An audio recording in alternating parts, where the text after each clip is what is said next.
श्रीमद् भगवत गीता 5वां अध्याय। अर्जुन बोले, हे कृष्ण, आप कर्मों के संन्यास की और फिर कर्म योग की प्रशंसा करते हैं, इसलिए इन दोनों में से जो एक के लिए मेरे लिए भलीभांति निश्चित कल्याणकारक साधन हो उसको कहिए। श्री भगवान बोले, कर्म संन्यास और कर्म योग ये दोनों ही परम कल्याण के करने वाले हैं, परंतु उन दोनों में भी कर्म संन्यास से कर्म योग साधन में सुगम होने से श्रेष्ठ है।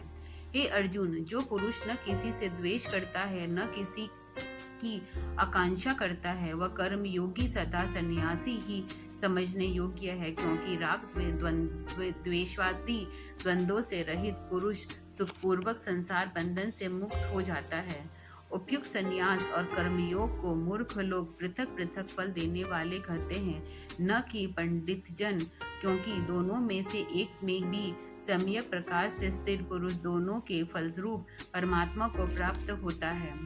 ज्ञान योगियों द्वारा जो परम धाम प्राप्त किया जाता है, कर्म योगियों द्वारा भी वही प्राप्त किया जाता है। इसलिए जो पुरुष ज्ञानी योग और कर्म योग फल रूप में एक देखता है, वही यथार्थ देखता है। परंतु हे अर्जुन, कर्म योग के बिना संन्यास आर्थिक मन, इंद्रियां और शरीर द्वारा होने वाले संपूर्ण कर्मों में कलतापन का त्याग प्राप्त होना कठिन है, और भगवत स्वरूप को मनन करने वाला कर्म योगी परब्रह्म परमात्मा को शीघ्र ही प्राप्त हो जाता है।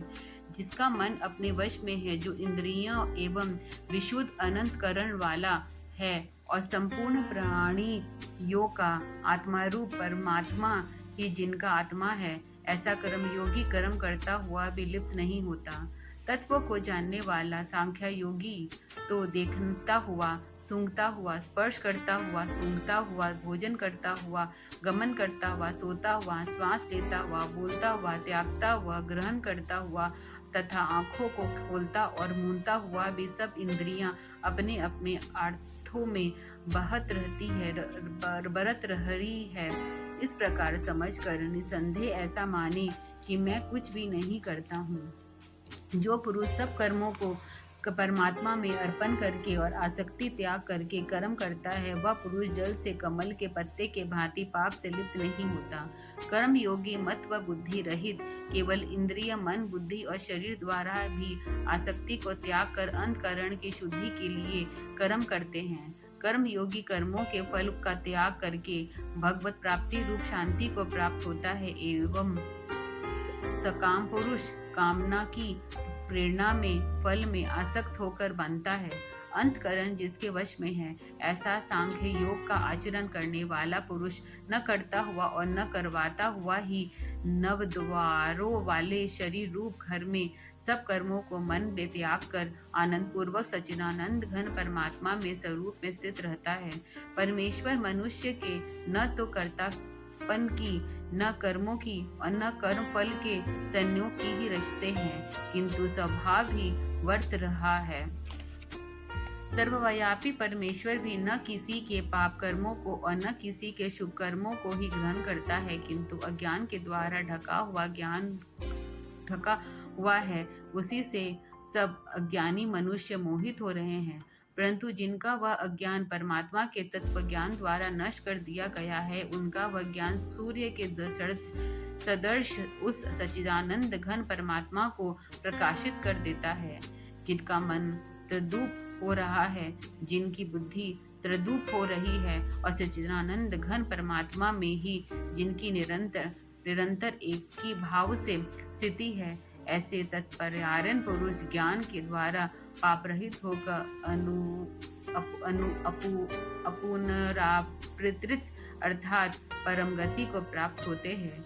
वे ज्ञानी जन विद्या और विनय युक्त ब्राह्मण के तथा गौ, हाथी, कुत्ते, चांडाल के भी समदर्शी हो जाते हैं। जिनका मन समभाव में स्थित है, उनके द्वारा इस जीवित अवस्था में ही संपूर्ण संसार जीत लिया गया है, क्योंकि सच्चिदानंद घन परमात्मा निसंदेह और सम है, उसमें वे सच्चिदानंद घन परमात्मा में ही स्थित है।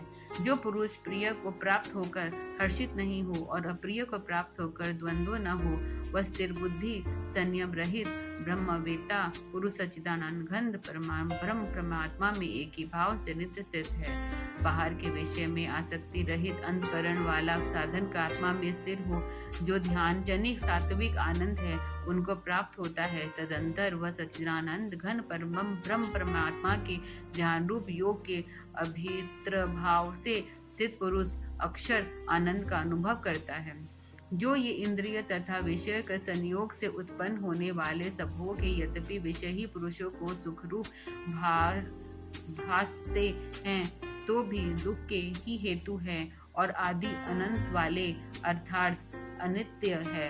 इसलिए ही अर्जुन बुद्धिमान विवेकी पुरुष उनमें नहीं रमता। जो साधन इस मनुष्य शरीर का नाश होने वाले पहले ही काम क्रोध से उत्पन्न होने वाले वेग को सहन करने में सामर्थ हो जाता है, वही पुरुष योगी है और वही सुखी है।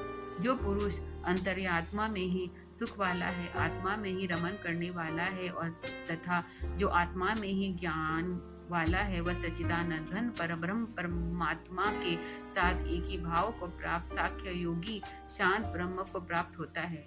जिनके सब पाप नष्ट हो गए हैं, जिनके सब संन्यास ज्ञान के द्वारा निर्वृत्त हो गए हैं, जो संपूर्ण प्राणियों के हित में रहत है और जिनका जीता हुआ मन निश्चय भाव में परमात्मा में स्थिर है, वह ब्रह्मवेत्ता पुरुष शांत ब्रह्म को प्राप्त होते हैं। काम क्रोध से रहित जीते हुए चित्त वाले परब्रह्म परमात्मा का साक्षात्कार किए हुए ज्ञानी पुरुष के लिए सब ओर से शांत परब्रह्म परमात्मा ही परिपूर्ण है। बाहर के विषय भोगों को न चिंतन करता हुआ बाहर ही निकाल कर और नेत्रों की दृष्टि को भ्रिकुटियों के बीच में स्थिर करके तथा नासिका के विचरने वाले प्राण और अपान वायु को सम करके जिनकी इंद्रियां मन और बुद्धि जीती हुई है, ऐसा जो मोक्ष प्राणान मनु इच्छा भय और क्रोध से रहित हो गया है, वह सदा मुक्त ही है।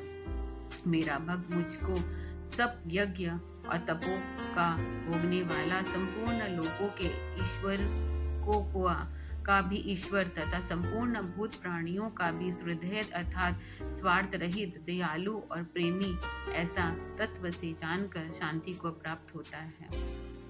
कल हम 6वां अध्याय सुनेंगे।